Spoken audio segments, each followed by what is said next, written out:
Hi guys, it's Jazz here. I just wanted to talk to you guys about passion over depression and, why did I choose to change my business name and why did I choose to go this route? So let's talk about it. So before I jump into my story, I just wanted to give you guys a quick little history on me. I'm 30 years old. I grew up in Hampton, Virginia. I attended the great Norfolk State University. And now let's So for those who don't know, 2016 was a really rough year for me.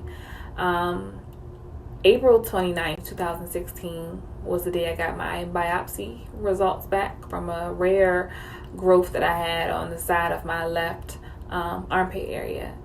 And I found out that I had desmoid sarcoma. Now, just to think, in 2015, that was the year that I had just got my master's degree. And I was ecstatic. Life was about to take off. I was getting job offers. And then boom. The beginning of 2016, my life changed forever. I had to turn down the job offer that I really, really wanted. I could not work. As soon as I got my results back and they found out what it was, I had to start treatment immediately. So they put me on a chemo known as tamoxifen. It's a chemo that they use for breast cancer patients. But it was known to treat the type of tumor that I had. Then I had to do 30 rounds of radiation. Yay! Let's burn our skin. No, but seriously, that's exactly what happened. Sorry. And I'm going to let y'all know, radiation, chemo, is no joke. It doesn't matter if you're getting it from an IV. It doesn't matter if you're getting it from a pill. It is tearing up your insides. Ask anybody who was on chemo, and they will tell you how their body felt.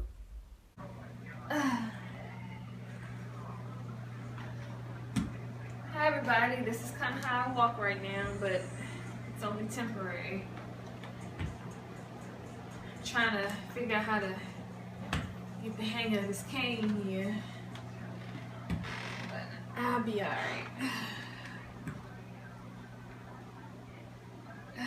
Y'all continue to keep me in y'all prayers so I ain't gotta use this thing no more, because this is really hard. This is really hard. Good. So y'all, at this point, my tumor is growing rapidly. I'm in crazy pain. I was on over 15 medications. I lied to you not. I got a picture to prove it. Y'all,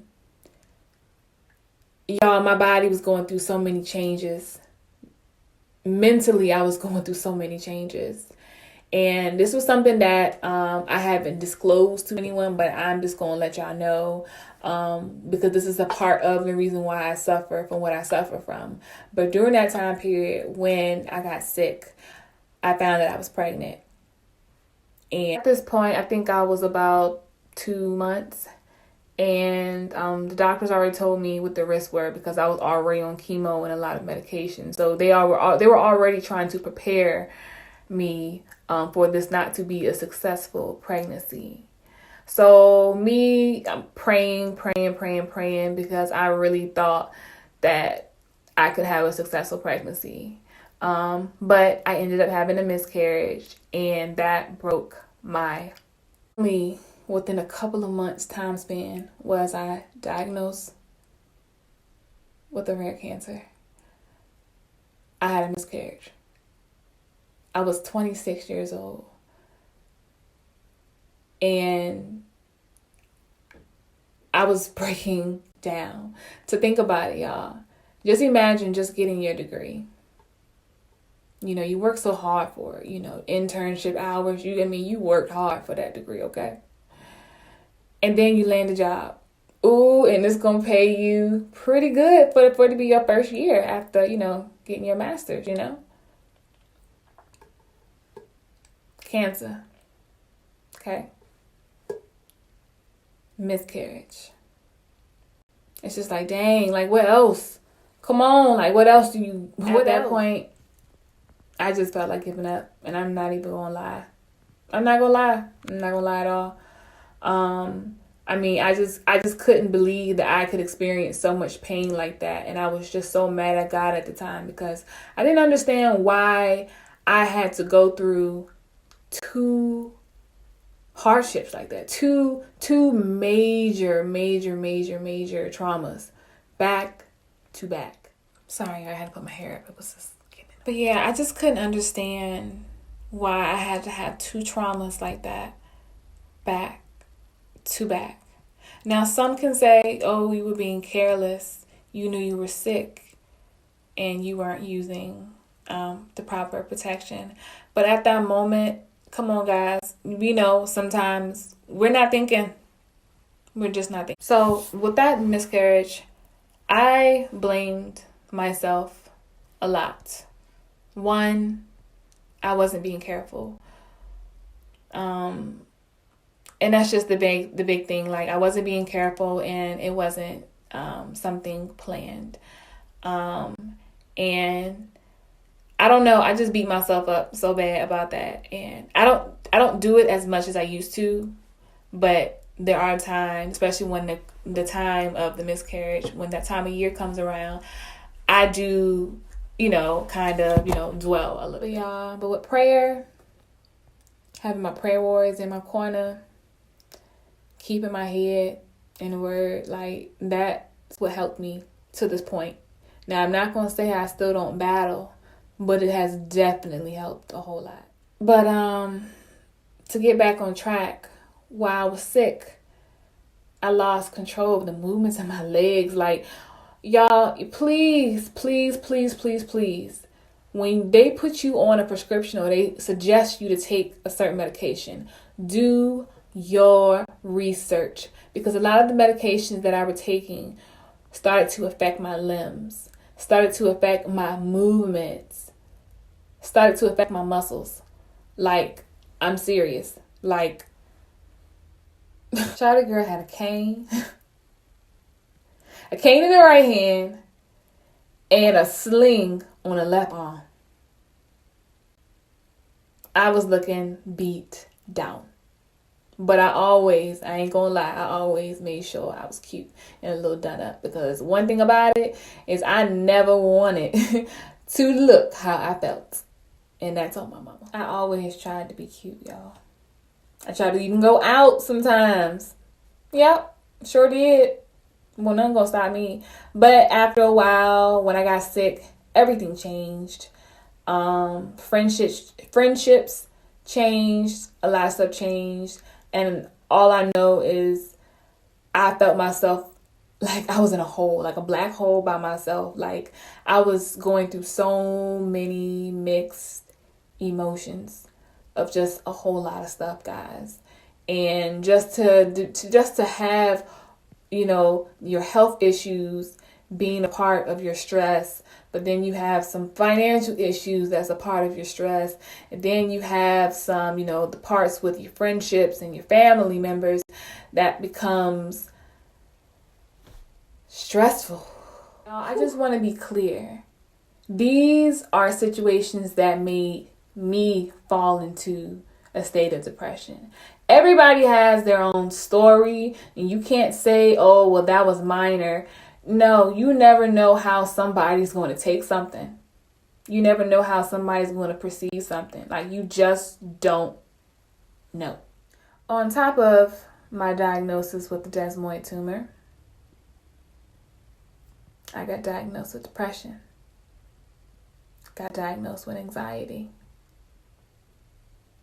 And ever since then, from 2016 to now, it's still a battle.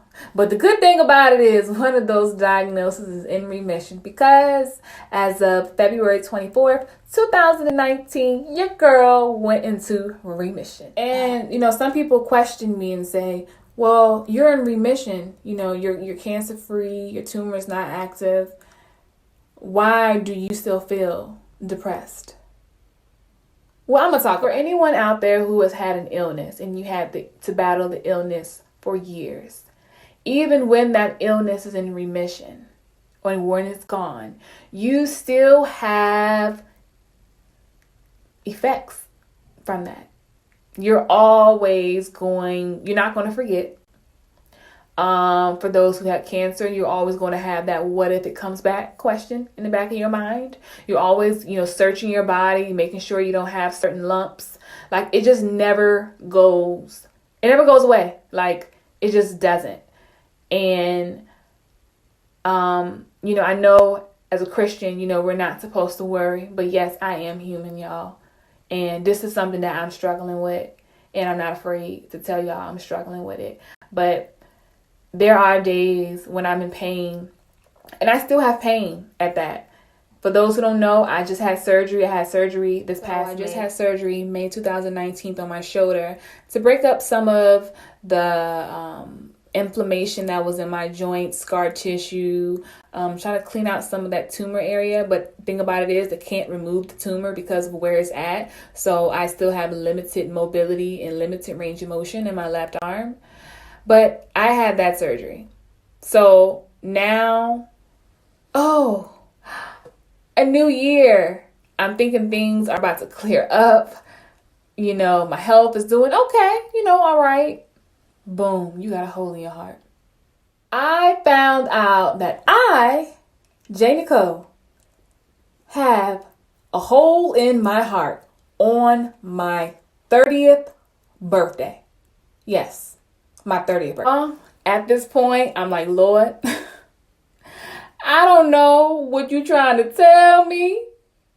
I don't know what's going on. But I broke down because I had to tell God I was tired of fighting. Just tired of every time I feel like I'm at a plateau when things are just, going pretty good. Something when it comes to my health. I ended up getting the hole in my heart closed, and I ended up getting a device called an implanter oculator. Yeah. So I have to carry this card around with me, letting people know something happens to me, that I have an implant in my heart. Yeah. And here I am today.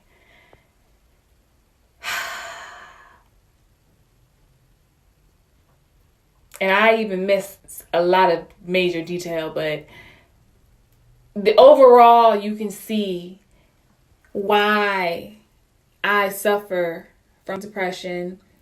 As someone who loves beauty and fashion, as you know, I love to make wigs. I like to do makeup. I like to get dressed up. I like to dress people. My business, Get Jazzed Up, February 3rd, 2019. I started off doing pretty good, and then there were those days where I just didn't have it. Didn't have it in me, didn't have the energy to do it, didn't have the mentality to do it. I just kind of just gave up on myself, So through time, through healing, through prayer, through the word,